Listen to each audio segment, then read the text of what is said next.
Olá pessoal, tudo bem? Vamos falar sobre maldição hereditária, rapidinho aqui, porque para ser bem resumido, o que a Bíblia fala sobre maldição hereditária? Você acredita na maldição hereditária? A gente vê cultos e quebra de maldição, essa coisa toda. Êxodo capítulo 18 tem sido lido sem contexto, onde fala que Deus visita a maldade dos pais nos filhos da terceira até a quarta geração.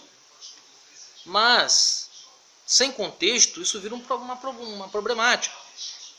Deus não está falando ali, determinando ali que independente do filho fazer ou não, ele vai sofrer pela consequência dos seus pais.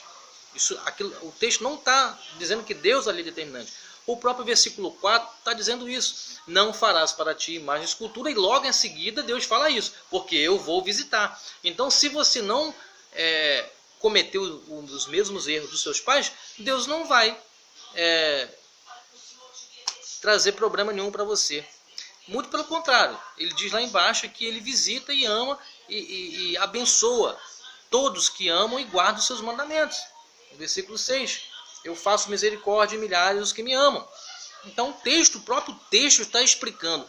Mas algumas pessoas pegam só aquela parte que Deus visita a maldade dos pais nos filhos e lançam isso para dar ênfase a cultos mirabulosos, de quebra de maldição, dessa coisa toda aí. Vamos ver algumas provas disso, né? Vamos ver, Ezequiel 18:4 diz que a alma que pecar, essa morrerá.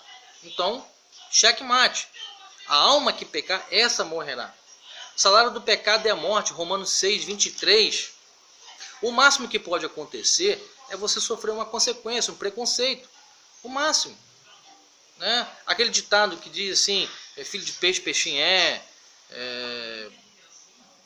quem é rei sempre será majestade. Então, você pode sofrer um certo preconceito que respingue em você pela sua família, pela sua geração ter feito alguma coisa, né, um conflito entre família, você pode sofrer um tipo de preconceito e respingar em você. O máximo.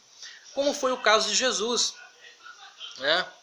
Como foi o caso de Jesus lá em João capítulo 1, versículo 46, fala que Filipe achou a Natanael e disse para Natanael, olha, achamos o mestre. Ele disse assim, pode vir alguma coisa boa lá de Nazaré? Então, olha só o preconceito que o povo de Judá tinha em relação ao povo de Nazaré. E Jesus sofreu por isso. E tanto é que foi expulso de Nazaré. Então, por haver ali uma discórdia entre duas etnias, Judá e Nazaré. Outra prova disso está em Jeremias 31:29, que dirá assim, assim naquela época não mais dirás, é um provérbio que eles diziam, não mais dirás, os pais comeram uvas verdes e os dentes dos filhos se embrotaram. No versículo 30, ao contrário, cada um morrerá por causa do seu próprio erro. Então o pessoal tinha mania de dizer, olha, seus pais comeram uva verde, os dentes dos filhos ficarão manchados. Era um mito, né? Uma coisa de antigos.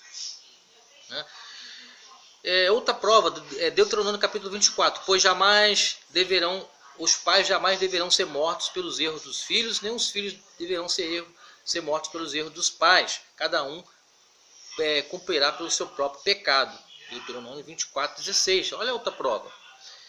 Então, amados, acreditar na maldição hereditária como algo determinante é um erro contra a justiça e o caráter do nosso Deus. Deus é amor. Como pode, se eu não perpetuar o pecado, Deus vai cobrar o erro do meu pai sobre mim? Quando eu decido não fazer mais o erro dos meus pais, eu estou livre dessa maldição.